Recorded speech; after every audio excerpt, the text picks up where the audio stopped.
Hello, guys, and welcome to a very late stream, a transfer deadline day stream.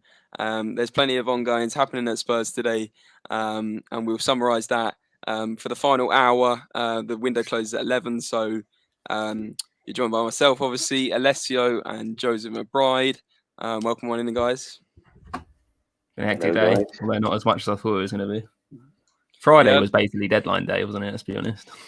Yeah, not as crazy as maybe some were expecting, but obviously a lot got done last week, and a lot of big foreign deals. Obviously, we won't touch on them too much, but Antoine Griezmann randomly coming out of the blue going to Atletico a few minutes ago is kind of a crazy one. No one really expected that one. Sal Yeah, was I always going to leave. Saul, Unfortunately, obviously, but wrong yeah, team, but it's fine. yeah, obviously, many teams active today. No one, Tomiyasu was between Tottenham and Arsenal, and we've gone for Emerson, which is great. Obviously, that got completely finalised today. Announced at about 7 o'clock. So we've signed Tommy. Sorry, we haven't signed Tomiyasu. We signed Emerson. Alessio, do you want to go quickly through that Emerson deal in terms of the valuations and what's been completed? yeah, let me go on our posts on Instagram. Good to know you were ready for that. Yeah, where were we? But anyway, while he's looking, obviously Tomiyasu has gone to Arsenal, and the reason for that, Hector Bellerin has left Arsenal on loan to Real Betis with an option to buy. So many Arsenal fans are probably happy with that. I don't want to talk too much about Arsenal, but in terms of obviously the link to Tottenham, Tomiyasu hasn't joined Tottenham. We've gone for Emerson, and Arsenal picked up the pieces with Tomiyasu. So obviously we talked about Tomiyasu for most of the window. Everyone was expecting him to come to Spurs and be a Spurs player. So we'll see if it was the right or wrong decision. I guess time will tell. I believe Emerson. It's easy to sit here and say this now. It is the better option, but obviously Tomiyasu looked a very good player when we analysed him in a previous video with Euro Expert. Joe, I'm not too sure how much you know about the two players. What were your thoughts on Emerson being finalised and Tomiyasu to Arsenal? I think Emerson's more of a Nuno type player. Definitely fits the way he plays a lot more. Obviously, he's played wing back for Betis, and that's what he was trying to do at Barcelona, and he got shipped out basically because they didn't need that at the time.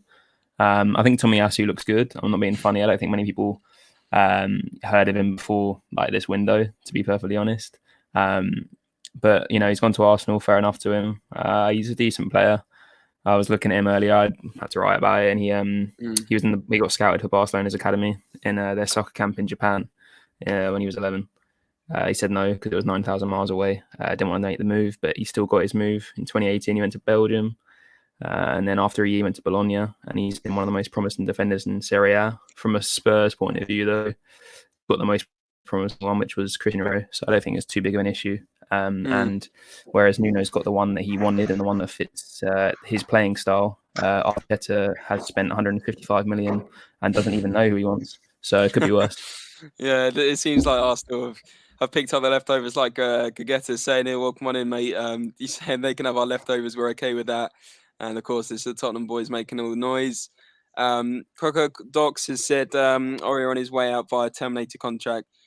Space for one more. Personally speaking, I don't think there is. I think this is more to combat the fact we've signed Emerson as a right back. One right back has to go. That was always sort of the plan in terms of Doherty or Aurier would be leaving. It looks like it's turned a bit nasty last minute in terms of getting his contract terminated. Alessio, are you ready to talk us through that bit now? Yeah. So about he's basically what was it? Sorry. I thought you've read. I'm confused. I thought you've read up on it. No. Emerson. Sorry. Yeah. So Emerson, 6 hours ago, Fabrizio tweeted that he signed a contract on a permanent move for 25 million euros, and then it's got add-ons that go up to 30 million, so 5 million in add-ons in euros in add-ons. So I think that's in euros, but I think it's around 25 million pounds for Emerson. So I think I would say bargain, kind of, because of the potential he's got. Yeah, 22 years old, Yeah, 25 million 22. pounds. Yeah, Heard a lot of good stuff about him. I think, like Joe's saying, value for money. It's more of a Nuno signing, and if he can, become really world class, 25 million is not going to look like anything in a few years' time. Um, I again comparing Tomiyasu, I don't want to compare too much, but I know more about him because of the research I've done on him. Joe, talk us through sort of what kind of player Emerson is like compared to Tomiyasu. Well, Tomiyasu's versatile, so he's like a centre half as well as a fullback, but very much within a back four formation. Whereas Emerson is your typical back. It's kind of, I'm not going to say exactly like him, but imagine like a Nelson Semedo kind of shell. Yeah. Gets really far forward. He likes to put balls into the box. He's done pretty well over the last few seasons in the Liga. He's Brazilian, so without being too harsh on the South American, not the best defender, but he's just a very good, occupant on that wing. So it fits the Nuno bill a lot more. It'll be a back three, I believe. I could see Tanganga being the right centre back, Romero when he's ready, and then an extra centre back, whether that's Sanchez or Dyer. But him and Reguilon will certainly be on the wings and just smashing balls into the middle for Kane and so on, and whoever they plays the other wing position, probably Lucas. Yeah, spot on. In terms of this 5 at the back or 3 at the back, whichever way you want to look at it, do you see that happening soon? Obviously, I know, you're not Nuno, but in terms of the signings, do you think that's adapting to a 5 at the back very soon? Definitely, you got to give it time. I mean, he's obviously not had the longest amount of time with his squad, and the fact that he's got 3 wins in the Premier League, then fair enough to him. But it's definitely going to be an integration. He'll probably be working with the players in his squad that haven't gone on international duty over the next couple of weeks. But it's definitely something that he's going to try and switch to. And you've got a few favourable fixtures to try that out with. I think Palace would be a difficult game, especially Selhurst, the fans. It's very tight, very intense. But if you can pick them apart, then I think he'll be all right. But they've just signed Odward from Celtic. I doubt he'll start the first game. He's been on a massive, dip in form ever since Celtic have really. Celtic in a bit of trouble now. I've just seen they've sold Ryan Christie to Bournemouth for $2.5 million, which is a bit of a kick in the teeth. Yeah, he wanted out. They've signed a winger from from Benfica on loan, Jota. When I saw Jota on the screen, I got a bit nervous. I'm not sure why, but it's some younger guy. So they're making a few signings, but they're all kind of here, there, and everywhere. Kyogo, that Japanese guy. It's definitely a period of transition at Celtic, and I think it's going to be a tough year. Wow, I mean, obviously, don't want to talk about Celtic too much, but I mean, I'm quite surprised about Ryan Christie, especially as he played at the weekend, as well as Edouard. Obviously, that one was floating around for a while, but I'm surprised Christie's gone as well. But anyway, we're gonna go through a couple of comments, but that makes complete sense, Joe. Riley says, do you think we will sign Neves in January? Because according to some sources, I saw they were in advanced negotiations. So I heard stuff about Neves today. I know it was never in full fruition. Alessio, I don't know if you know too much on this or even Joe, but personally, I didn't think that was ever going to go over the line. It may be one we discuss next season or next window, but I didn't hear much about this one. Yeah, it was a pretty unlikely deal to start with. From yesterday, the rumours started last night on Neves, but they went from very reliable sources. So that's quite in the dark at the moment. So we'll see what happens in January. Do you think we need Ruben Neves in terms of who we've got at the moment? I rate him, but we have got quite a lot of midfield options. But if we get rid of Ndombele, yeah, definitely go for him. But Ndombele brings some creativity, so I would probably look into someone more creative. But I don't know. Does Neves bring creativity? I'm not sure how much. I know he's really good in defensive, and he's got a really good shot on him. So spot on, yeah. I think it'd be a great signing because you definitely bring him in and hinder him. Yeah, I think people forget how young he is still. I think he's like 24. So I mean, Ruben Neves still has potential, right? Yeah, exactly. He's 24, Definitely. so the guy smashed it up in the Championship for Wolves, and then he's been playing brilliant in the Premier League as well. Sometimes not the standout player for them, but obviously he's talked about a lot in terms of their, the structure of their team, right in the heart of it. Yeah, I guess there's a lot of faith being put in Ollie Skip this year. That's all I can see from not signing another centre mid. I mean, Højbjerg, obviously complete starter. Completely changed our team last year and is one of our best players. But that second centre mid spot, I feel like Ollie Skip is essentially got that for the season, as long as nothing goes seriously like Winks kind of way. But Ollie Skip's been solid the first 3 games. I've been really impressed with him, so I'm not too upset we haven't signed another centre mid in that case. You've got plenty at the club still, haven't you? You've got Gio Lo Celso, you've got Dele Alli, you've got players that need to prove themselves. Like, it's the thing I've had with Liverpool. People have been saying, oh, we're not signing anyone. But you've got so many players like that need to perform. Like, I hate how, the mentality now is just buy. You've got to, reinvest some of that time into the people you've already got. And I think, like you said, Joe, you made a good point. I can't remember if it was on the stream the other day, but people see other clubs buying and they automatically think we have to keep up with them. So I don't know, whoever it is, let's go with Man United. They've bought quite a few players this year, quite a lot of attacking players. People are like, oh, Man City need to sign Kane or Haaland. Tottenham need to sign someone if Kane goes. There's always this domino effect in terms of when one club signs a player, everyone thinks that another player needs to go to another club. That's not how it works. You strengthen your team. And like you said with Liverpool, Joe, you've got a good squad already. So, why do you need to add to it? A bit like, with Tottenham, of course, we've made some additions. Yes, we could have made more, but also we've got a very good, squad coming together now. I would like to see a few more signings, but, you can't, no one has the perfect window. I think, again, that was something you mentioned as well, Joe. So, we just got to give it time, I think, and see what happens in the next few months. Yeah, I've made a lot of moves though. Like, compared to my team, we signed Kanate pretty much last year. It felt like now. I mean, it's ages ago. Yeah. We've just re-signed our whole squad again. That's pretty much what we've done this summer. We just re-signed them up. But I mean, but you say but comparing that to Tottenham, if you remember a couple of seasons ago, we tied Toby down to a contract, Kane down to a contract, which obviously is controversial now. Who else got a contract? Dele Alli, Tanganga recently got one. All these players got one. That obviously Son very, very recently being the main one, and all clubs sort of do have that phase where they go for a season or two signing those players that are sort of like 27, 28, potentially their last contract or last bigger contract. It happens, doesn't it? I mean, look at Liverpool. A lot of your players are 27, 8, 9. That's one of their last big contracts. Salah probably won't get a bigger contract than this, right? So in terms of that, I think he will. But in terms of getting to that sort of 28-year-old age, clubs always try and tie the player down to get their peak, right? So all clubs have that phase if they have the players already rather than signing a player. Riley also says Skippy is looking really good, some mistakes, but he's doing quite well. I think he has a bright future. Yeah, I think he's going to have some mistakes in him. Let's not forget, he's still quite young. In terms of comparing him to Harry Winks, he's just such a more solid player than Harry Winks. He's more positive. I think he runs more. He's got more about him. He's got a bit of oomph to him as well. He's really stocked up, hasn't he? He's a bigger player than Skip. So for me, I think I'm really excited about Ollie Skip.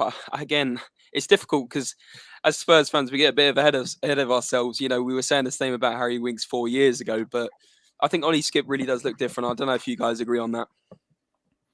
Okay, I'll let Alessi go. He watches him more than me.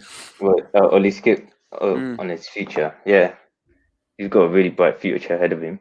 So I'm looking forward to him. I really rate him. He's brilliant at tackling. He's a bit of a sweeper. He can learn from Højbjerg as well. I think they're a good combination between the both of them. So yeah, if we put Ndombele in front of them, if he actually wants to play for us and gets his mind back in gear, if Ndombele can be in front of them, then. See, I'm going to differ on that opinion. I think Ndombele's gone in terms of. Really, yeah. I wouldn't put him near that starting 11 because he's quite publicly said he doesn't want to stay. Right, he's thrown his toys out the pram to try and get a move.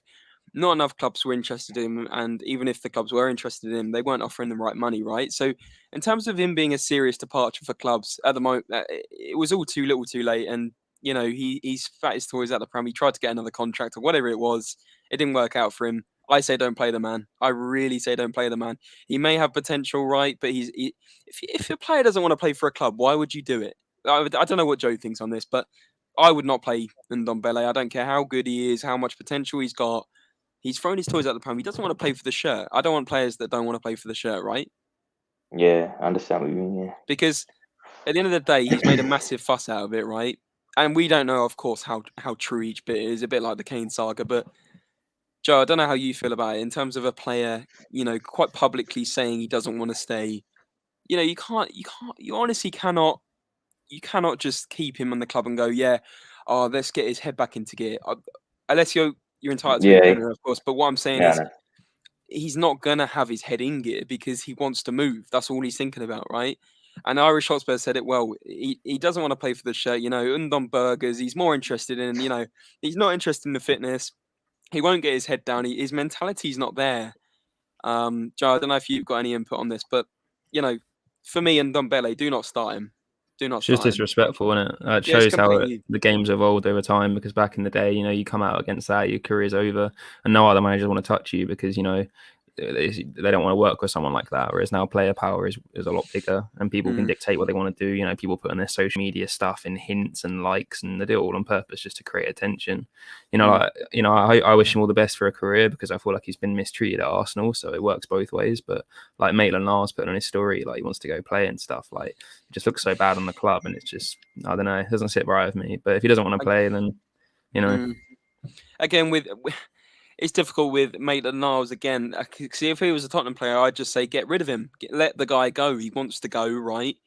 I don't know if he got a move in the end. I didn't keep up with that one. They apparently cleared the air today, and he's part of his plans for the season now. Which again, if he wasn't, and now he is, then it's just like that easy. He's either just lying in his face, or Arteta is that easily like maneuverable. It's just dodgy. Like if that's what it is, one post and he's like, "Oh, you're in my plans now. I'll make it work." Like, no, you need to win football games. You had your worst start to the season in 118 years, and now someone's posted that he's upset. It reminded me of like FIFA career mode back in the day, and like the 16-year-old in the club wants to play in the Champions League final. Do you piss him off or do you play him? With you, absolutely with you. Spot on. Yeah, you just can't do that. If a player says they want to go, get them out of the club. They don't want to pay for the shirt, right? And even if it's a tactic to try and get a new contract, let them go. He doesn't deserve any contract. He scored one pretty decent goal, and then that was it. Exactly, but Maitland-Niles isn't going to suddenly be in Arsenal's starting 11 every game. He might get put in for a couple of games in the cup or a couple of the dead games, but he's not. Anyway, let's go through a few comments. Tottenham Balkan. Hello, I'm admin of Tottenham Balkan. We know you very well, mate. Good lad. Welcome on in. Riley says, Skippy, I've already read that one, sorry. Tottenham Balkan also says, unfortunately, Adama Traore will not come to Tottenham. What is your opinion on Adama Traore? See, I feel like I'm quite different on this opinion. I'm glad we haven't got Adama Traore. And the guy is a good player. However, and this is Joe back me up on this. He's an athlete, right? The thing, obviously, he's a professional footballer, but the guy just runs down the line, and no one can touch him most of the time. He's unbelievable. He's got great dribbling. The guy is an absolute mountain. You can't push him off the ball, whether you're 7 foot or 5, like whatever it is. The guy is the strongest man pretty much in football, right? However, he has no end product. Like people are going, oh my God, Adama Traore, absolute beast, right? He played 36 games last year and scored 2 goals and 2 assists. Why would we want that? 36 games and 4 goal contributions. Now, if you do the maths there, that's like a goal contribution. What, every 10 games, 9 games? It's horrendous. Great, I'm sorry, but I don't. £40 million for Adama Traore. No, thank you. I'm so glad we didn't go for that one. I don't know about you guys. He's class, for what he's good at, but that's it. And it's like, if he could have end product, if he could shoot, if he can even just pass the ball, he'd be one of the best players in the world. He'd be unplayable. Like you can't catch him, you can't do anything. So if he could then supply the goals as well, then geez, I mean, and even this season, like you looked at, that's the thing. He does flashes of brilliance. Like there's a couple of dribbles against United. I'm like, wow, like it looks so good, but Wolves haven't scored a goal this season. I will play devil's advocate. I feel like if he was that explosive for your team, but with better players around to then kind of help him out, if he kind of made that chance or got into that area and someone else picked up, then maybe it could be good. But you've got a 40 million price tag on someone just because they're a decent 100-meter sprinter. I think he could be good, and I want him to be good because it would be so amazing to watch. And I think he's still young, But I don't know. I'm a weird one with this in terms of like old school. He was at Barcelona and they let him go, and he was like playing at Middlesbrough and stuff. If Barcelona aren't interested in you and you've got that asset to your game, they obviously aren't. They're confident they're not that good as a footballer. Exactly, and they got some of the best scouts in the world. They've got some of the best youth development in the world. Like you said, if they moved Adama Traore on, there was a reason for it, and that's because the guy can't finish. The guy hasn't got an end product, right? He can beat players for days. Like we just said, he's strong, etc. He's physical. The guy can't score, right? And I was watching him against Man United at the weekend, and actually he was probably Wolves' best player. However, again, he's getting to the edge of the box a number of times in that first half, right? And I was watching him and I was like, Man United must just be, they were sleeping. Like, they could just get in front of him and he can't shoot past the defenders. And even if he tries to go past them, his shot is absolutely awful. So that's my opinion on Adama Traore. Alessio, do you echo our thoughts? Yeah. I understand what you mean by he doesn't have an end product. But I like the player because I think what a lot of Tottenham fans are saying is that he can create stuff for Harry Kane and Son more than anything. That's what people are saying. That's what Alistair Gold's saying. Like, most fans are just hyping him up because of what he can produce for Harry Kane and Son. But I'm not being funny in terms of what you just said there. Like, Raul Jimenez, right? Of course, he had quite a big injury and he's not quite been the same since he's been back. But he wasn't playing with Monks. He's playing with Raul Jimenez. Obviously Jota before he went to Liverpool, and he wasn't really providing for them either. So they're not bad players. And I know Harry Kane and Son argue all you want, Joe, but Harry Kane and Son are better players than especially Jimenez. But he can't provide for them. He's not going to suddenly be the best player, one of the best wingers in the world, is he? Nah, for 40 million as well. I don't think we should pay that. Maybe I'll go up to 20, 25. But I don't want him at all. I wouldn't pay 5 million for the guy because he can't assist and he can't contribute to goals. I feel for Jimenez as well. There's a guy, he's like unbelievable in the air and he's had the injury that's basically taken half of his game away from him. It's like taking Traore's speed. So exactly, Was it Bruno Lage, their manager? He's just signed Hwang Hee-chan. The guy just plays FIFA. Yeah. They're going to be unreal on FIFA next year. Son's friend as well. Yeah.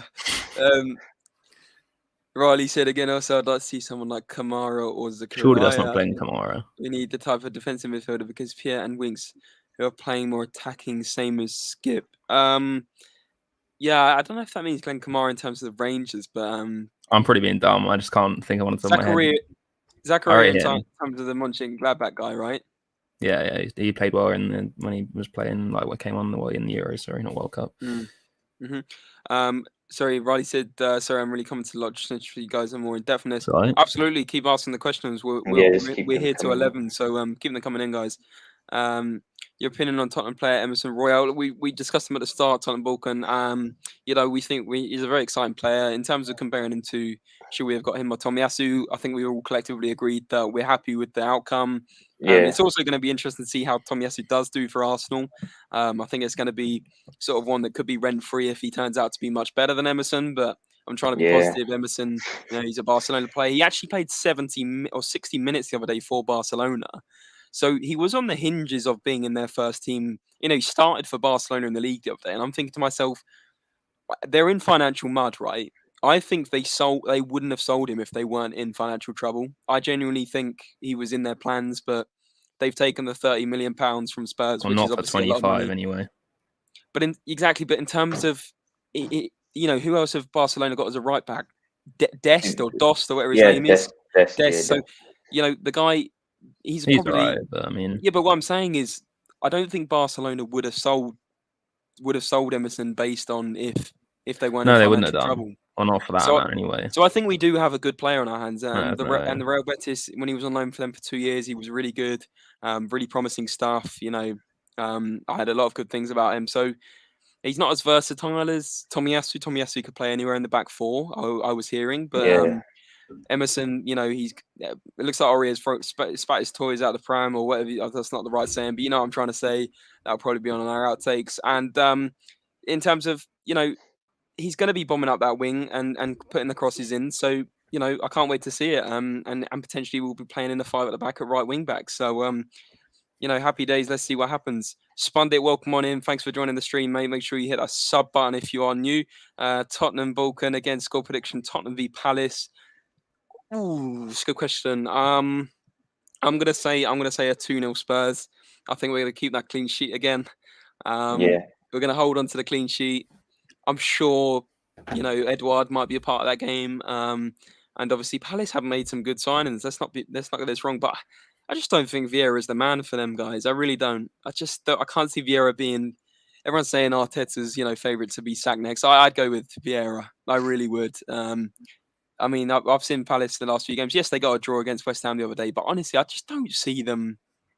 I just don't see them doing well. And although they've signed two centre backs collectively worth £40 million, I believe, in Joachim Anderson and the Chelsea guy. Remind me of his name. I can't remember. But they signed, I forgot. the Guay guy. So he cost them like £26 million, right? And Anderson, I think, was 15, 16 million. So they spent like a good 40 plus million on two centre backs. And they're still leaking goals, right? They conceded 2 v West Ham. Okay, West Ham are on good form at the moment. Who else did they play in their first game? 3 against Chelsea. 3 against They Chelsea. didn't concede against Brentford, but it was 0-0. Exactly, but okay, Edouard's coming in, but like we said, he's not been great for Celtic recently. I've got to be concerned for Palace. I don't want to curse things, but I think we'll be fine against Palace. I don't know what you guys think. What do you think, Alessio? Palace. Yeah, I think they're strong. They've got a good they've brought a lot of good players. I just don't know. Yeah, like James said, Vieira. I don't know. I don't see him bringing the best out of those players or the way he manages, but we have to see. But I just don't see potential with Vieira, like James said. So I just don't think Vieira. It's another Arteta waiting to happen, isn't it? I mean, yeah. I mean, what management experience does Vieira honestly have? I remember he was in New York City, but he didn't do very well there. He went to Nice. He's not been a great manager. It's a prime example of how being a great player doesn't make you a great manager. I mean, he's still got a lot of time to prove it. He was at Nice, of course, for 2 years, but I mean, it's very different managing in the Premier League, right? And he's obviously got a lot of expectation on him. They've spent a lot of money, Palace. Like, this is the most amount of money they've spent for well, as far as I can remember, right? So, yeah, I don't know. I think a comfy 2-0 win. Spot on with Spandit say there, 2-0 win. I think they'll score. I have a feeling. You think they'll score? You think a 2-1? Yeah, I think it'll be like 3-1. I'm just trying to think. Like, I know they've signed a lot of players, but a lot of players left after Roy left, so there was a massive clear out. So although we're judging Vieira's managerial skills, he's had a bit of a difficult time because it reminds me a lot about, like, obviously completely different, but in like QPR signed a lot of players. Like, to get them all to work, it's not an easy. Yeah, an easy gig, I remember. Exactly I think I could be wrong. I think this is the first time Vieira would have faced Tottenham as a manager. So I feel like, Arsenal, Tottenham, and how he's going to get him all fired up for it. He's going to really want to win it himself, and then he might be quite aggressive. So I think it'd be tight. I think it'd be like a 1-1 heading towards like the 70th minute. And I think you'll score and then get another one before the end. So I'm going to go 3-1. 3-1. I'm going 2-0. What are you saying, Alessio? Yeah, I think around 2-0, 3-0. No, you can't say around. You got to give us a bold figure. Or minutes, mate. Or minutes. It's a tough one. What have the scores been recently there? You've won 1-0 every game. 1-0. They haven't scored yet. I know they have against West Ham, but it's been all over the place. Don't make me do a countdown in terms of. Yeah. I'll say.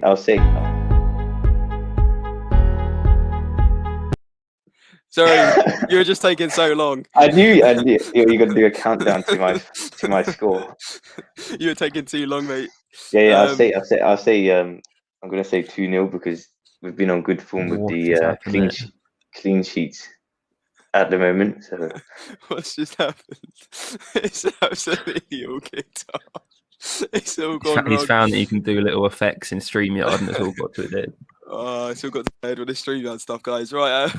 So Tottenham to try getting Fabrizio on the podcast. It'll be very interesting. The guy's got 60,000 people watching him on Twitch. I don't think he's got time for us at the moment, unfortunately. But it would be cool to get him on one day. Yeah, definitely. Alice Tottenham are close to an agreement.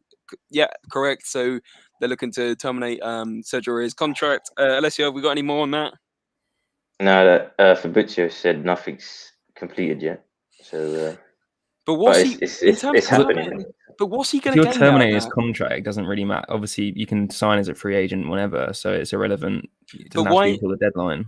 But why is he doing that? Right? He should have done it ages ago, man. But what's happened is Emerson's come in and he's been told he's not going to get any first team football, which isn't a surprise because he wasn't anyway with Tanganga in the team, right? So he's realised he's now third, maybe even fourth choice, and he started crying because he wants to play. Well, I'm sorry, there's an hour left, right? And he's not going to get a club. He might get some European club that get him on a free agent, but I mean, that's what I mean. If you're a free agent, you can be signed. It's only like a direct transfer. So if he's unassigned, want him? I'm thinking he's going to go to some dead French club, right? He's just gonna go to like a. I don't know where he's going. He's gonna go to like a Strasbourg or something. Like honestly, the guy, as Irish Hotspur calls him, Bobo the clown. The guy's an absolute mess. I mean, let's just forget about that. I got some news. I got some news that's come out. Breaking news! Breaking news! Here we go. David Ornstein from the Athletics. He's a good source, very good source. Here we go. Look, he said in Wolves rejected a 30 million offer for Tottenham on Monday for Adama Traore, and Spurs never returned with an improved bid because Wolves wanted 50 million. Wow. 50 million euros. Pounds. 50 million. What, pounds? Yeah, pounds. That's what I'm saying. my I don't think he's worth that. The 30 is reasonable. Well, not even a bit much still, but yeah, that's what Spurs offered and never came back because Wolves wanted 50 million pounds. So. That's crazy. Ian Hunter, welcome on in, mate. And he says, "Do you see Ndombele getting back into the lineup?" We discussed this a little bit earlier, but just to recap, personally, in terms of do I see it happening? No. Do I think he should deserve a place in the lineup? No, because for me, if a player's spat is dummy out and wants to move and he doesn't get his move, why should we then cater for him getting minutes? You know, he doesn't want to play for the club. I don't want anyone to play for Tottenham Hotspur that doesn't want to play for the badge, right?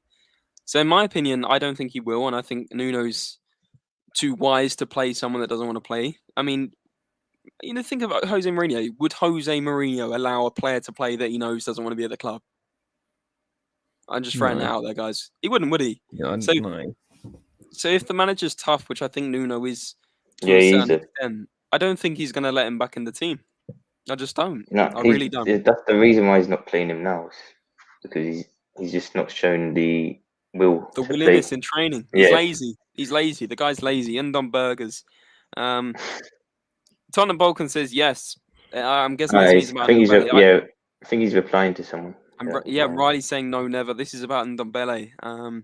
Conor Gallagher. I'm not sure why that name's been put in the chat, but he's actually. I think we were talking about. Right?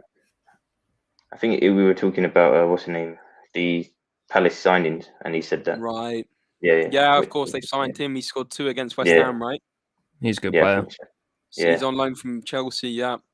Chelsea have so many good players that they can't get in their squad because they got too big of a squad. If only we had this problem, right?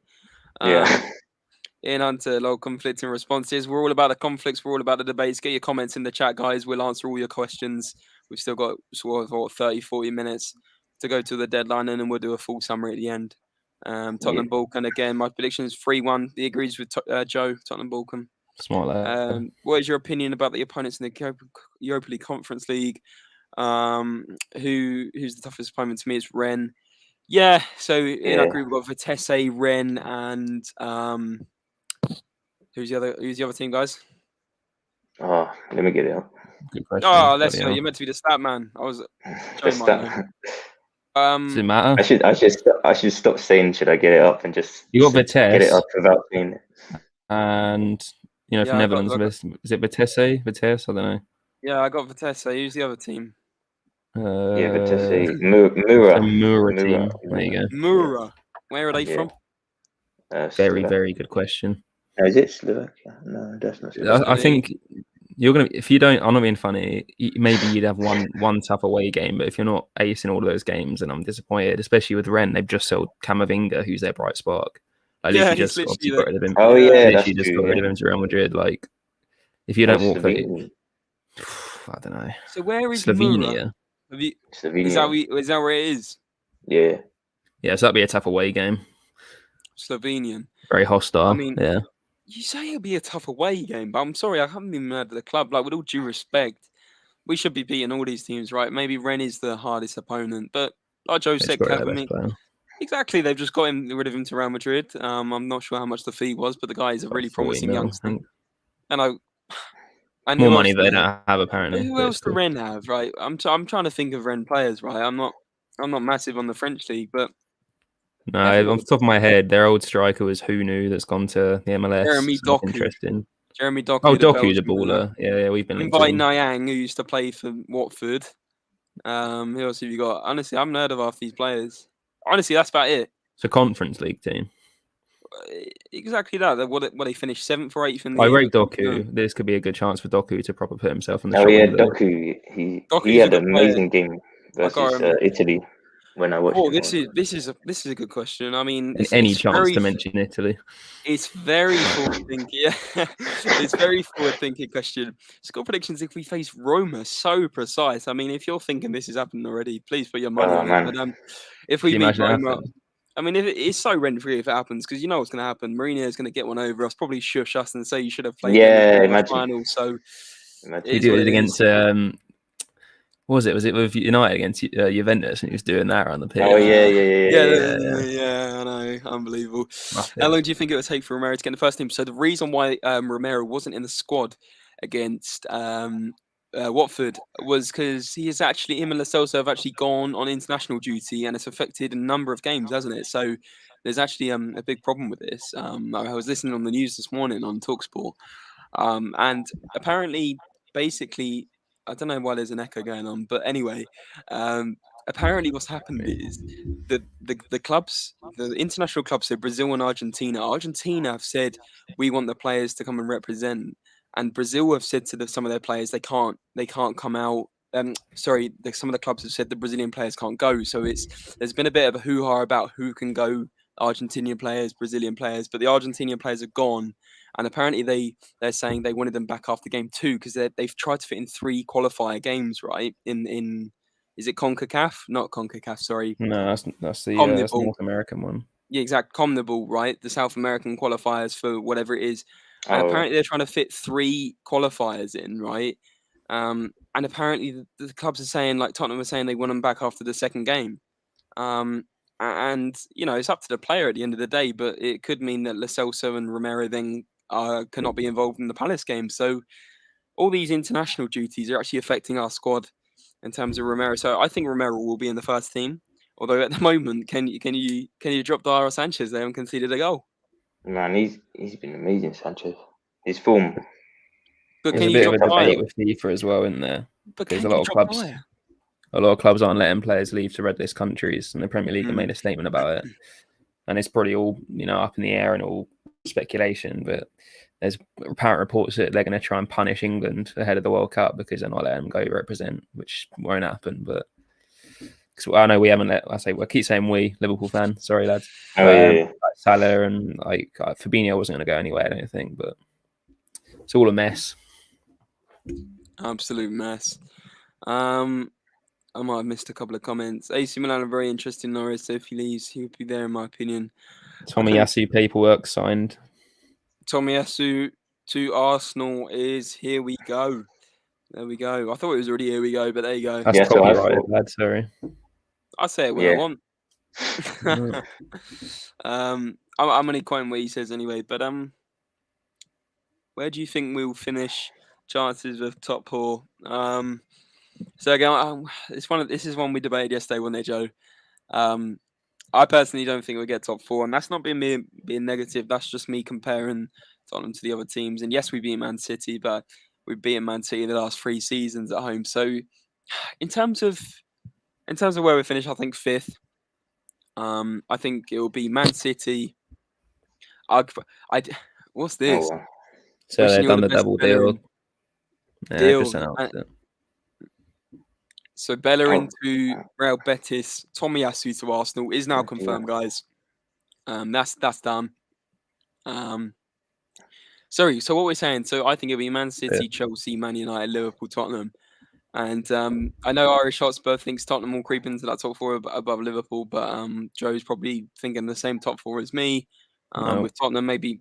Well, actually, let's address something, Joe. So, in terms of your predictions earlier on, you're saying top 4, we're not talking about top 7. No. I like bringing up some controversy on the stream. Get it going a bit. I'll just hit myself in the headphone. But in terms of your top 4, most people's top 4 is Man City, Man United, Liverpool, Chelsea. With that, whatever way round you put it, but know, the thing that's interesting is Joe predicted Arsenal 5th and Tottenham 6th, right? I think lower than that, but Leicester 5th. Oh, so Leicester 5th, Arsenal 6th, Tottenham 7th. Now, Joe, 3 games into the season, stop the club kind of vibes. We haven't won the league yet. and we probably, won't win the league. But my You point did is, last year. do you still think Tottenham below Arsenal? I've gone my prediction for good reason. It's going to take time for these signings to gel. Man, there's no way. There's no way. Wait, Joe. It's 3 games in. We've got to bring you up close here because this is one that could be clipped again. It's 3 games in. I'm not going to lie to you. After making my predictions and seeing how it started, it's not a great start. But, that's how it goes sometimes. You've won 3 games, which you would have won last year, in my opinion. I know, obviously, you drew to Wolves last time, but you got Nuno this time. You beat Man City. You keep doing them. They haven't scored. Brentford. Yeah. Brentford, mate. Wake up. Yeah, I know. They're in turmoil. There's no way. They're not. Okay, they haven't started well, but they always finish the season strongly, Arsenal. That's what I'm saying. It's 3 games in out of 38, right? That's what I'm saying. You've got 35 games left to go. It's only 9 points. And I agree, but okay, let me put this question differently. We were 9 points. Liverpool were 9 points off top 4 with 5 games to go. Or 6 games to go, and became third. Fluke results happen, but Brentford, man, do you think Tottenham their first ever game in the top flight? They were bang up for it. But why are Arsenal not up for it? Why are Arsenal not up for it? I can't. If I have the answers to that, I'd be in the hot seat, mate. But what I'm saying is, do you not think Tottenham or Liverpool would have dispatched Brentford that night? I think it would have been a tough game for any team. And it's not me saying wake up. It's always a tough game. First game of the season as well, against a team in the new stadium. This is nice. We got a comment coming in from Ryan. He still will leave. Joe is banking on Kane to leave for his prediction. He'll still leave next summer. Joe, enjoying my life. Joe. Oh, no. Joe, the sooner you can admit this, the better in terms of your prediction. I'm not admitting anything. I'll admit it. If at the end of the season I'm horribly wrong, I'll hold my hands up. I have no problem with saying that. But I will still back myself until there's still a chance. It's not over yet. As I said last year, you'd won the league by September, and then look what you finished. In terms of not being stubborn, Joe, do you not think stubborn. Okay, this is? But I'm not saying you're fully being stubborn. What I'm saying is you're trying to back your own prediction, but based on the start, why would I not? But based on the start, are Yeah. you not a bit like, oh, maybe I shouldn't have done that prediction? It's not gone great for me. It could have gone a lot better. Right, so I made a prediction for a whole season. I didn't make a prediction before September. And in terms of the comment we just had up there with Ryan, in terms of you were thinking Kane's leaving, and therefore we would be in more turmoil. We would be in more trouble, right, without Kane. So, are you thinking if Kane left, then obviously you'd be sitting a bit more pretty with your prediction? But now you're thinking, oh shit, Kane's sort of staying. We're in trouble here. You came 7th with Kane last year, so it would have helped my prediction. It would have made you not as strong this year. But I don't think one player, is going to make that much of a difference. And in terms of banking on Kane to leave, I think the person that left that comment was very confident as well. Very nice. So Riley has said, Joe, Arsenal are getting battered, and this. They are, absolutely. But it's a difficult one because I can see where Joe's coming from in terms of Arsenal do finish strong, but this Arsenal team look worse than ever. They look worse than ever, right? And yes, we've started well, and we will have our patch in November as normal, or whenever it will be, maybe earlier, maybe later, but whatever it will be, right? And people start going there. Tottenham fans got ahead of us. We're not getting ahead of ourselves. What I'm saying is, comparing Tottenham to Arsenal right now, it honestly looks a different class, right? And what I'm saying it's night and day. But I'd even say Aston Villa look better. West Ham look much better than Arsenal. Aston Villa look much better than Arsenal. Exactly. Brentford look much better than Arsenal. I'm genuinely being serious. Arsenal, everyone looks better than Arsenal because Arsenal were 20th. But yeah, I know that. But what I'm saying is they were expected to lose versus Man City, but no one had them down to lose away at Brentford, right? 2-0. No, I don't think they have one shot on target all game. They haven't looked good, but the run that they've had at the start is tough. Like Arsenal and City, and Chelsea and City. Sorry, it's not me being stubborn. I'm just saying I made a season-long prediction. It started terribly, and I'll be honest. Already I'm like, well, that's not looking good. I'm not going to go back on it. If at the end of the season Tottenham do really well and they do really badly, I'll hold my hands up and you deserved it. Well done. But I'm just saying I'm not going to back down from it just because of a bad start and a few little negative comments. If it comes the end of the season and I'm completely wrong, I'm really looking forward to checking in on this more often. So am I. So we're going to check on this, every few weeks in terms of Joe's prediction of Arsenal to finish above Tottenham and. Hopefully progressively laugh at it more and more, and maybe get a reaction video. It's just such a tough start. It's looked awful, and it's their worst start. But at the same time, They've got a team that's never been in the top flight before. Packed stadium for the first time ever, a new stadium as well. First time it's ever been packed. Absolutely buzzing. Got nothing to lose on a Friday night as well. Always a tough game. Fair play to them. They play Chelsea. Lukaku's first game. He's bang up for it. Absolutely smashes it. And they play City, who just find out that they've missed out on Ronaldo and just found out that they've missed out on Kane. So they've got something to prove. That's all I'm saying. It's a tough one, but you gotta dissect it. I see what you're saying, but in terms of Arsenal progressing, I mean, they got Norwich at home next game. And I don't want to talk too much about Arsenal. This is more about obviously Tottenham. Man, why are we speaking about Arsenal? Because we're comparing them to Tottenham in terms of we're comparing them in terms of progress this season so far, and obviously we're talking about the Tommy Asu difference in terms of monitoring that. But in terms of Arsenal, their next game being Norwich, do you think if they don't win that, then you have to everyone has to wake up and smell that coffee? They lose at home to Norwich. I've heard a lot of talk that he's been given till the next international break, not this one, but the October one. But if they lose at home to Norwich, I can't imagine how that stadium's going to sound at full time, and I can't imagine that Arteta is going to be in the safest of positions coming next week. He's been blessed that in a certain sense that the international breaks come now, and he can reset, refocus. I think actually the transfer window closing will be a blessing for him, because there's been so much talk about how much money they're spending, who they need to get. That pressure will be gone then. I don't know. It's a tough one. We'll just see. We'll see. If I'm wrong, I'm wrong. I'm well aware that I'm the wool in sheep's clothing. I've come onto this channel with a target on my head because I've definitely said they who should not be named, and I've gone against the grain. I just remember that you sending me that video and saying make sure you react to it on the stream, and oh my goodness, the backfire was fantastic on that day. Riley also says Arsenal's Norwich there in the bin and playing Millwall next season. I wouldn't be that confident that Millwall will stay up. To be fair, yeah, that's true. So in terms of obviously 20 minutes to the deadline, I don't think any more deals are going to happen, and obviously Fabrizio said no more deals are going to happen. So sort of reviewing our transfer window. Alessio, I don't know if this is something you can pull up in terms of maybe a screenshot from the transfer market, but I'll sort of read through it until you can potentially do that. But obviously we've had the main ones, main signings: Galini, Romero. Galini and Romero being the main ones. Obviously Emerson coming in today as well, which is obviously a huge signing. In terms of any more incomings, obviously Brian Hill from Sevilla, 27 million in exchange for Lamela, and 27 million as well. And obviously Lamela scored 3 goals in 2 games for Sevilla. Do. The guy's probably scored as many goals for Sevilla so far as he did in the whole of last season, right? So that's just absolutely typical. But yeah, in terms of outgoings, we got Pape Martasar. I don't know. We've got Sarr, the young 18-year-old. Yeah, he's for next season. Yeah, spot on. Class centre mid, looking like he has a lot of potential. So looking forward to seeing him next season. Yep, spot on. And in terms of any more incomings, obviously, like you said, Sarr, he's going to be back on loan at Metz till the end of the season. 18 years old, 15 million price tag on him. A lot of promising things said about him. And obviously, coming back from the loan spell at Hoffenheim, we got Sessegnon, and that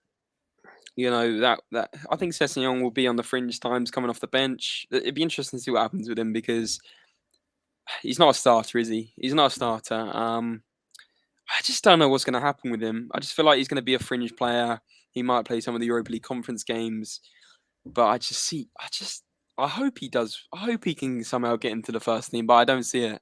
I think he'll be one of those players that sticks around for another season and goes. Really? Yeah. I just don't. He's the thing is he's 21, isn't he? But he doesn't actually have a natural position in terms of people say he's a left back, people say he's a left winger. Where does Sessegnon play in the Spurs team? Yeah, because he's not getting in over Region. He's not getting in over Region, right? And he's not getting in at left wing. So where do you play Sessegnon? Where do you honestly, Joe? I don't know what you think of this one, but I just don't see Sessegnon lasting long at Spurs. He's still a young lad, though, isn't he? Yeah, he's still young. Yeah, he is. But what I'm saying, you've had a near perfect window, I think, though. Like, nearly. Yeah. You've kept Kane. You haven't like. You could have, I'm not being funny. 7 Conference League, came wanting to leave. Just came wanting to leave alone. Could have had the rest of the players leaving. You could have been in turmoil as well, but you've held on to it. And you've actually had an amazing window. You've held on to your best player. You've signed Son to a new contract. Yeah, exactly. You've kept the bulk of your defence and improved it with Romero, which is awesome. You signed a new right back, which you needed to do, even though you already signed a couple over the last 4 or 5 years. You've switch formate. I don't know. I just think it's all gone well, and you've shown perfectly how the loan system should work with Ollie Skip and put him in straight away. He's going to be, hopefully a good player for you guys. You've got rid of a lot of deadwood, which is something you need to do for a while as well. Foyt wasn't really Premier League ready, in my opinion. He's a decent player. He does all right for Villarreal. He got rid of Toby for about 12 mil to, was it Qatar or something like that, which is a decent fee for him at his age. He couldn't have gone a lot better. I think you should be happy with that. And I said it on the podcast the other day, compared to what you were fearing for in May, like you would have taken this any day. Oh, 100%. Yeah, that's true. Yeah, very true. 110%. 110%. Like, without a doubt, we'd have taken this window in a heartbeat. 100%. Couldn't agree more. And obviously, people are forgetting the main thing is we get Harry Kane. We keep talking about, all these incomings. Harry Kane could have been off, and like you said, Joe, it could have had a domino effect on the rest of the squad, could have completely affected the morale.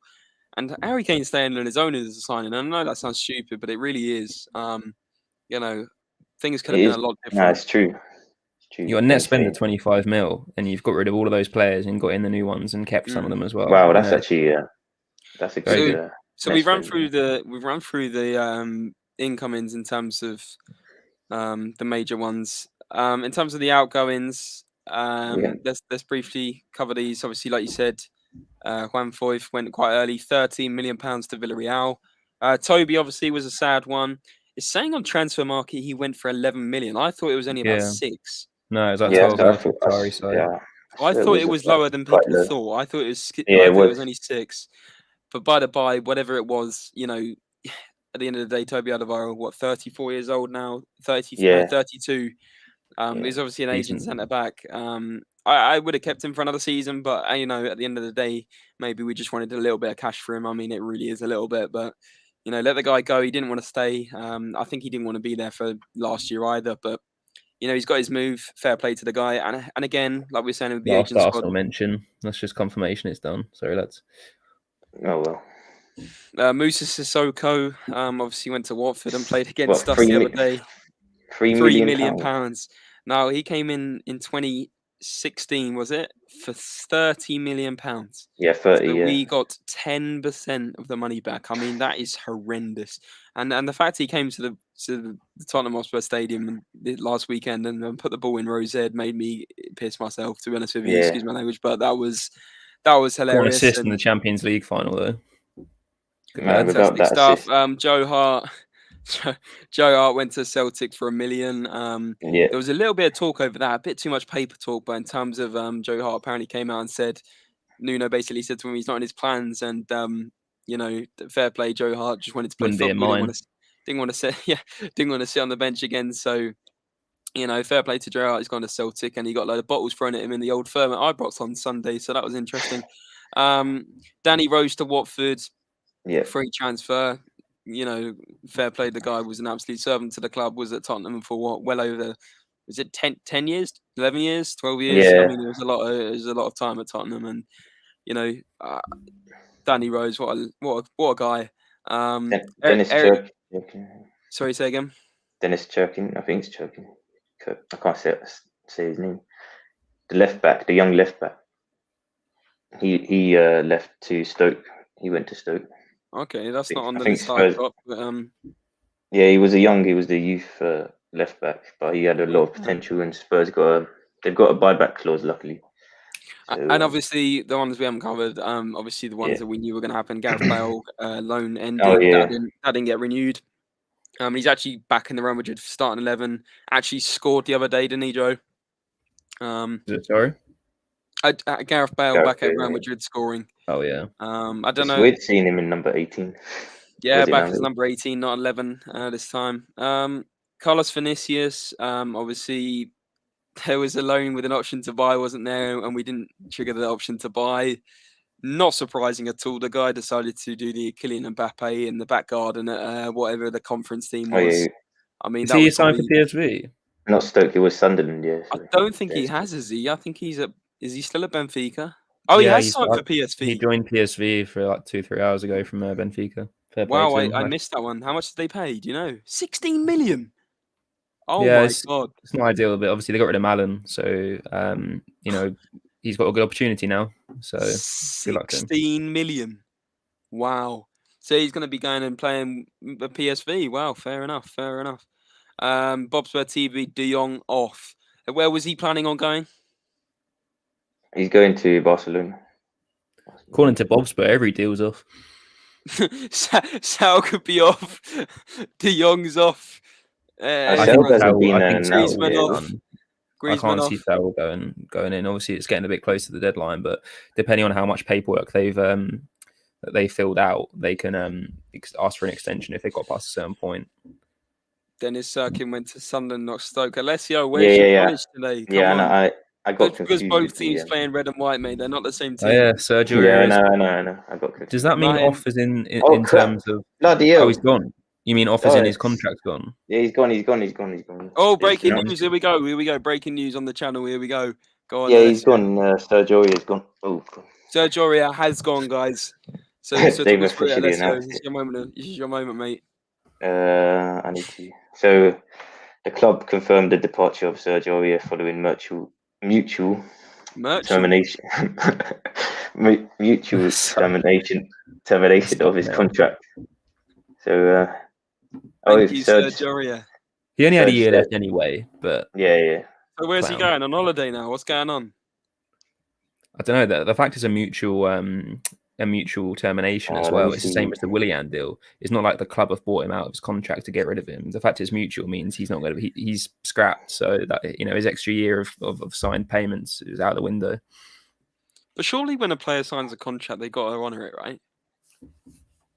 So there's lots of clauses in the contracts and stuff. So for example, with Willian, he could have sat there on the bench with Arsenal if he wanted to and taken the ridiculous amount of money. So fair play to him. Like he's obviously just not happy, which probably sums up the mood of the club. He could have sat there for 2 years and taken 200 grand a week. It's insane. Like I don't know why they're offering him that. But he, mutually, accepted as well with Arsenal to have his contract terminated. He didn't want the money. They wanted to get rid of him. And it was, walk your separate ways, which is what's happened with Sergio Aurier. It does happen if a player signs a contract, the club signed to pay him for that amount of time. And also, the guy honest to serve his contract, same as you've seen with Harry Kane. He's not getting his move. He has to serve his contract. He's got to play. But obviously, there are clauses in the contract if the club and the player both want to part ways and it's amicable, then it can happen, which is what's happened with Aurier. And, I kind of respect him in a way. He's obviously annoyed that he's now going to be third choice and he's not happy about it. And instead of just taking the money like, some Asu Okotu would have done back in the day, he's gone because it's kind of sad. It's obviously no one was interested in that much to push the boundaries because you would have sold him. But, good luck to him. Do you think he'll get another? You say that, but you might have something lined up. You might have something lined up in terms of with this situation. Obviously, it's too late in terms of transferring to another Premier League team anyway. But if he's like you said, Joe, if he's made a free agent, then it makes it more easy for him to be picked up, next week or in the coming days. Yeah, I mean, I'm sure there's something on the table. I'm sure he wants to go back to France. If he is about a bit of the money and also wants to play out, I could see him, Turkey are always sniffing around for fullbacks. They've been going for Kolasinac and stuff. I wouldn't be surprised. I could see Aurier playing like a Galatasaray or something. A lot of players have gone there, Van Aanholt, etc. But he's probably got his heart set on France. I could be wrong. But it's not your problem now. So yeah, as far as it's nothing we have to worry about. I'm sure Irish Hotspurs popped over, open a beer in terms of Bobo the Clown next in Tottenham Hotspur. So we got some comments in. Let's catch up on these. We badly need another goal scorer at least. Maybe a creative midfielder would do. Too much reliance on Kane and Son will cause this season too. I'd be worried if we get an injury to one of those two, but we've coped in the past. You look at our Champions League run. I know I don't like going back to it too much, but 2 years ago in terms of playing without Kane, we Son, Lucas, and obviously we've got Bergwijn now in terms of that interchangeable front three. I think we'd be fine without Kane for a few games, certainly not a whole season. I'd be worried then. in terms of the window, I think it's as good as it could have been. I'm very happy with it. Like I said, one or two more signings maybe, but they could come in January. In terms of this extra midfielder, and potentially a backup striker. But it's Tottenham Hotspur. It's nothing new. We always need a backup striker, and we never have one that's decent anyway. We always get the Janssens, the Viniciuses, the Soldados. We never get a proper backup striker. It's never a thing. Apparently, Arsenal rumored to be interested in. I believe this is Aurier. I don't know if this is true, but that really would be interesting if he That went would sum there. up the club. We got If some they, celebrations oh my going God. on. Aurier going. Official Sergio Aurier is off. Confirmed. Aurier gone. Woohoo. I'm happy to Carlos Vinicius did well, deserves credit. Do you know what he does? To be fair to Vinicius Junior, he didn't. Vinicius Junior, what am I saying? Carlos Vinicius, he didn't get much chance to at Spurs. And who can get a chance when you got Harry Kane in the team? But when he had his, when you think about it, when he had his games, he did most of the time score in the Europa Europa League, League. he had a pretty good run, didn't he? He did. He got in the team of the week a couple of times. So people forget that. The thing that got interesting was when we were playing. I'm struggling. I'm still trying to think of that non-league team we played in the cup. Marine. And when he did the whole celebration, I thought, Jesus, like he's literally playing in my back garden. But there you go. We've already read that one. Sorry, and apparently Tomiyasu has joined Arsenal official. That one's all done. So yep, Sergio. I'm getting confused here. When Bob Spurs put in Saul off, Griezmann off, I'm assuming he means the deal was off. Does he mean there's off as in, off to another club? Because he said De Jong as well. Frankie De Jong. I heard there was rumours with him. Unless it's De Jong with Seville. I'm not sure which one he means. Because that's interesting. Yeah. Oh, okay. No, it is De Jong, like the Seville one. I've just looked now. Barca are interested in replacing him as like not a swap deal, but one goes one way, one goes the other with Griezmann, De Jong. Oh, what? So Luke De Jong, Sevilla, right?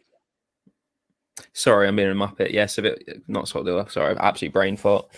Been a long day, fellas. It's almost 11. Yeah, it is a late one, to be fair, boys. Yeah, it is. Yeah. Yeah, no, Luke. I mean, bloody hell. They're giving Martin Braithwaite one. Gone to Atletico, so Luke De Jong, I guess, is lined up as a replacement. Has that gone through? Yeah, I think that when I looked earlier, when I was hearing about it, it was very. I mean, I knew about Saul all day, which is kind of mad, but like he was always going to leave at some point. Liverpool were interested, but I mean, when you signed Thiago the season before, you can't really go for another one. I heard United were interested, but it didn't really fit the mold for them. That's not really their issue, that kind of area of the pitch. I know they've got Fred, but you need a more solid player to occupy that role. Saul isn't a defender. But yeah, I mean, fair play for the Chelsea. What strikes me a little bit of he's an amazing player, but he's had so many injuries recently, and he's not had the run he did. I mean, I'm thinking back to like 3 or 4 seasons ago when he's tearing the Bayern Munich team a new one, dribbling through all of them, and just was unbelievable and was up there with the best midfielders in the world, like just in terms of potential and stuff. But he hasn't had that run. It kind of, I know he did well for Chelsea, and actually I think won on the league when he came back. But it strikes me a little bit of that like Fabregas still. He's kind of been there and done it in Spain. Well, are you talking about Sal? Has this gone over the line? Is this gone over the line? I think so. Yeah, I heard about it all day. Annoyingly, but I don't think Chelsea have tweeted it yet. So I imagine they missed the deadline. Okay, so I was just in a stat. So the reason I brought up Spundet back in the streams, Spundet, how you doing? Luke De Jong flopped to Newcastle. So some people forget Luke De Jong was actually playing at Newcastle, right? So I've just read a stat on Twitter. So Luke De Jong is close to signing for Barcelona. Sevilla stat: 70 appearances, 10 goals, right? So that's 1 goal every 7 games. Not ideal. But he played 12 games for Newcastle and didn't score. And he's linked with Barcelona. They seem to always do this with their strikers when they're desperate. They get a Martin Braithwaite, for example, not a world beater. And now they're going for Luke De Jong. It just Barcelona have really, I mean, wouldn't you think about Barcelona 10, 15 years ago? Not even that. I mean, their strikers were lethal, like Luis Suarez, Ronaldo. And now, what is going on with Barcelona? I know they've got financial difficulties, but that is sheer, that is completely embarrassing if they get Luke De Jong. I'm sorry. I know we're a Spurs page and we shouldn't be talking too much about the other transfers, but that is honestly that is laughable. Griezmann to Atletico and Sal to Chelsea, spot on. I think they're waiting for the Sal announcement. Both deals It's going to be a done. loan deal for Saul, so they don't have to announce that right on time because they can ask for extension papers for that. Right. Okay. Hill looks very promising. He runs similar to Son. I wish he can stay fit. Yeah, he did look promising in the Europa League game. Very, very excited to see more of him. Or his contract is mutually terminated, thankfully. And I'm looking to the January transfer. Looking forward to the January transfer window. Already. Because some of the young ballers, and that was nice, and the older players' form is just amazing. So yeah, spot on in terms of, again, yeah, Joe, what you just said there, like already looking forward to the January transfer window. I'm just excited to see the players we've signed so far. January is going to be Mbappe month. If he It's enters got to that be, right? That's all it is, because he can talk to clubs from them. If he doesn't re-sign, it's just going to be Mbappe the whole month, which is going to be interesting. Barca have to go low profile strokes. They cannot upset Messi, but why now? I just don't get the Luke De Jong thing. I mean, that's baffled me. If that actually happens, you know, Sergio Aguero's injured for like 10 weeks, right?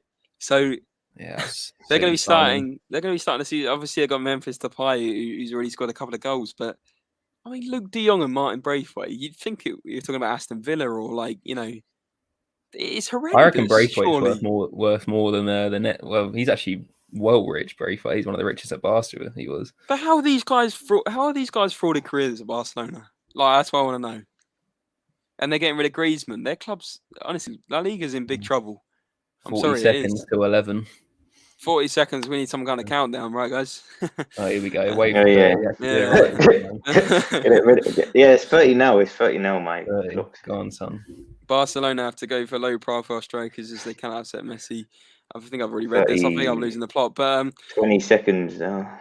What was I going to say in terms of the Ronaldo deal? I thought the Ronaldo deal was interesting. In terms of 15 million euros plus 8 million euros in add-ons. What an absolute steal! Honestly, that's like what total 15 million pounds. It's the salary though. His salary alone was similar to the fee. I understand, but have you also noticed that they're able to play it over 4 years or 5 years? There we go. 11 o'clock. Yeah, it's 11. And that is the transfer window. I don't know why I bothered to do that, but the transfer window is fully done. Yeah, all decent done. window. I'm happy that's over now. I'm going to bed. Man. Yeah, spot on. Must have been a busy time, yeah. But obviously we've summarised the deals. In terms of out of 10 for the transfer window, I'd say that was a 9 in terms of how good it could be. I'm very happy with the deals Spurs have done. And I'm excited to see what happens. People are saying already looking forward to January. I'm just looking forward to seeing how long we can go without conceding a goal, how long we can go potentially, kicking on. And these signings are going to make a difference. We've made 4 or 5 first team signings, which is lovely to see. Galini's going to be knocking on the door if Lloris makes any errors, which I hope doesn't happen. But Galini will be playing in the cup games. We've got Emerson to look forward to coming at right back. Bobo the clown's off. We've got Hill that comes off the bench and will be a promising again in the cups. Romero, obviously the main one, like that was needed for so long, that centre back, and I'm finally so glad we got it over the line. Absolutely fantastic window and one that I'm very, very optimistic about. Guys, have you got anything to add to that?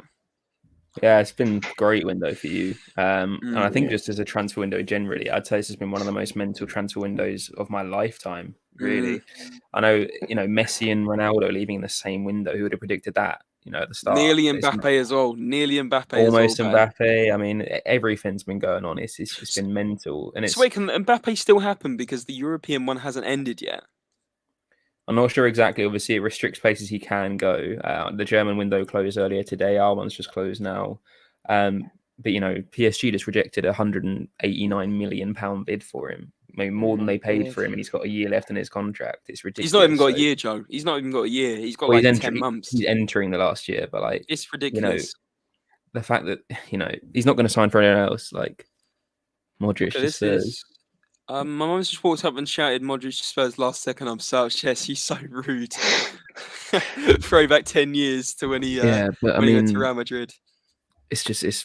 I'm really confused about the Mbappe one because if he's set on, there must be something behind the scenes with that. They must know something with La Liga rules. They must know something with the state of Real Madrid and the state of everything, because you're not going to be turning down £200 million unless you're convinced that Mbappe will sign. I said this a while ago. From a PSG point of view, they said they would never sell Mbappe for less than they bought him for. And Mbappe promised that he would not leave for free. But we've got to an ultimatum now where he doesn't want to sign and PSG aren't selling, so something's got to give.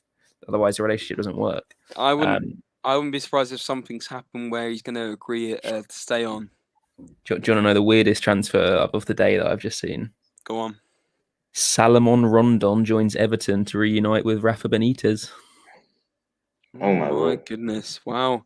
I mean, he was. Rondon. So wait. So he was. So Rondon. Yeah. So he was in China with Rafa, wasn't he? Yeah, but not just that. He was at Newcastle when he was there, right? So he was at Newcastle when he was there. He was at. The new crank show, mate. He went there. He then went to West Brom. I know Rafa wasn't there, but then he went to that Dalian Yifang or whatever That's it is. the one, yeah, something like that. And played under Rafa there, and now he's gone to Everton, who have got rid of Moise Kean, who's replaced Ronaldo. I mean, what a window! I mean, if you're Juventus or Barcelona, you've got to be questioning your club, honestly. For 100%, getting rid of Ronaldo and signing Moise Kean as a replacement. If I was a Juventus fan, I would be feeling horrendous right now. Man United have probably got to be one of the happiest in the window. I mean, if sort of, I guess it's a bit like PSG have won the window. I'm not being funny. Yeah, PSG have won the window, of course. But I think in terms of the Premier League clubs, of course, yeah. Man United, I think Man City will have a bit of what's the word, like sour grapes in terms of the Kane thing. Obviously, they'll be happy with Grealish, but broke the Premier League transfer record and they're still sour. It's sums up City. Exactly, and they're probably thinking like they're comparing themselves to their buddies over at PSG, which would be an interesting Champions League. It was being sarcastic, Joe. I know it's late, but yeah. In terms of obviously that'll be an interesting matchup in the Champions League. But yeah, very happy with the window. Classico, mate. The Oil Classico, cannot wait for that in September. So a couple more comments, and then we'll wrap up, guys, because it is the end of the transfer window now. So everything's been done. Can't believe Spurs didn't get another attacker. Bergwijn's only competition is Hill. I'm expecting at least 10 goals from him this season. So he's expecting. Which is Bill? So who's he expecting? 10 from Gill. Not sure about that. Unless he means 10 from Bergwijn, because Hill is putting the pressure on him, right? Maybe we need a bit of clarity on that from SOF before. I'm just looking at. I just looked at Sky, and they've just told. There's Paul Merson and Chris Boyd sitting in the corner, and they've just told them that Salomon Rondon's joined, and they've asked their reaction, and they've both literally just went like that. Weirdest thing. Goodness, yeah, that is weird. That is funny. But Alessio, any last minute revelations you want to share with us, or are we completely done? There's Cameron Carter-Vickers. There's an hour left in the Scotland window, the Scottish window. What do you mean he's in the Scottish window? No, because the Scottish clubs are looking at him. So there's an hour left for Cameron Carter-Vickers. This Alistair Gold just tweeted. But, where's he going then? I have no idea. So he's going to a Scottish club? Yeah, clubs are looking from Scotland. But Hearts, they're signing a lot of players on loan. Yeah. So Cameron Carter-Vickers potentially going on loan to Scotland. And that's me fully done with the window. I think that's a great way to summarise. When we start talking about Cameron Carter-Vickers, you what's doing called clutching at straws on the video still. So I think we wrap up there. But no, what did I say? 7 out of 10 for me. The window. 7 out of 10. I would have said 9 out of 10. 6, 7. Yeah, I don't know. I would 67. No, 67. What are you saying? 6.57. Because 6.57. We needed an attacker, but we needed someone to cover Kane, Son. But we got Lucas Bergwijn Hill. I would argue we don't. I see what you mean, but we definitely need a striker. Definitely to cover Kane. The thing is, with Tottenham Hotspur, ever since I can remember, we've been talking about needing a backup striker, and when we get one, it seems to be Vincent Janssen, Soldado, whoever, like Carlos Vinicius, I mean, we never get a proper backup striker. That's the nature of Tottenham Hotspur. We have a We need- world-class striker up front. You know, we've always had world-class strikers. You know, we've had Darren Bent. Oh, by the way, sorry, completely going off on a tangent. I was listening to Talk Sport again this morning. Sorry, we all know Laura Woods is an Arsenal fan. Darren Bent is an Arsenal fan. And he played for Tottenham. Just to let you know, I didn't actually know that. Adam Lallana was an Everton fan and played for Liverpool. No, sorry, Darren Bent. And do you remember he threw his toys out the pram to get a move back in 2008 because he wanted to go to Southampton. yeah. And he tweeted saying, "Effing Levy, let me go." And he was talking about it on the radio this morning. I was thinking, why did he pick up a fuss? And he said he was an Arsenal fan. And I was just sitting there thinking, that's probably, that's. I'm rent-freed by Ben forever because of that beach. Honestly, that's been in my head rent-free since 7 o'clock this morning. So, 14 hours on, and I've decided to talk about it. It's clearly, Darren Bent, an Arsenal fan, has ruined my day. You 100% need a backup striker, says Ryan. Thanks for your comment, Ryan. I don't even think it was a backup, to be honest with you. Spurs were looking at a proper striker to partner Kane this window, so that's why they were quite. I don't think we were. I don't think we were. I think that's a bit of. I think that's been changed. I think we were because I think we bid for Lautaro Martinez, and this is what we did. Yeah, I think we bid on Lautaro Martinez for 70 million because we thought Kane was going. Kane then didn't go, and Inter didn't sell because we didn't offer enough. I think if Kane went and we offered 10, 15 more million for Martinez, we'd have got him. I don't think Martinez was a player to play alongside Kane. I know that was the talk, but I just couldn't see it. Spending 80 million on a striker to back up Kane makes no sense at all. Where's that money coming from? To me, we were bidding on money we thought we were getting for Kane. What do you think, Joe?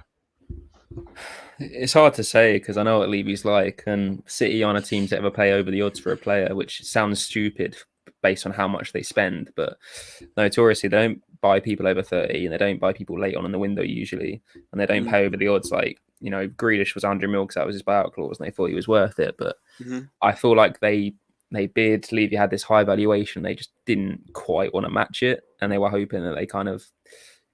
He's a tough negotiator. Playing him alongside, I mean, if you did and actually had Martinez and Kane, then that'd be insane. But yeah, it did seem as a bit of an out there call. I'm not really sure. There's a lot behind the scenes. I think. I don't know if you'll be able to hold on to him next summer, but we'll see. And also Pep, I don't want to talk about it for too much longer, but in terms of Pep was asked about Harry Kane and he said, he's a Tottenham player. We did everything we could to get him. So there's no secret that Man City did do everything they could to get Harry Kane. So maybe there was a point in that, obviously the talks was for 3 months, but there was a point in that where it looked so likely we were almost planning for life without Kane. I think that was genuinely, there was a point in that maybe 2 weeks ago. Yeah, there was definitely a point.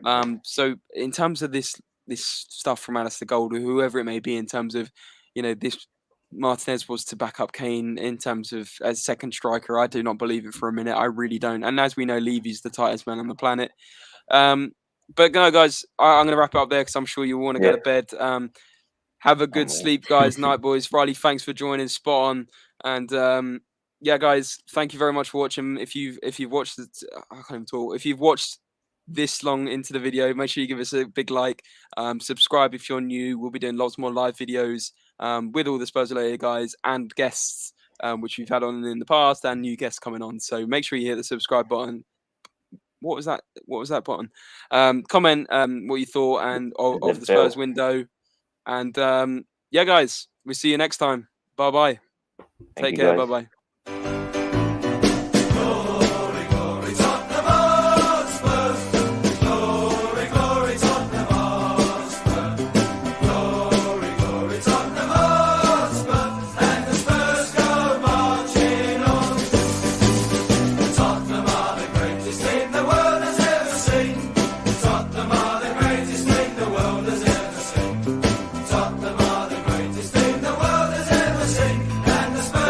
Spurs go marching on.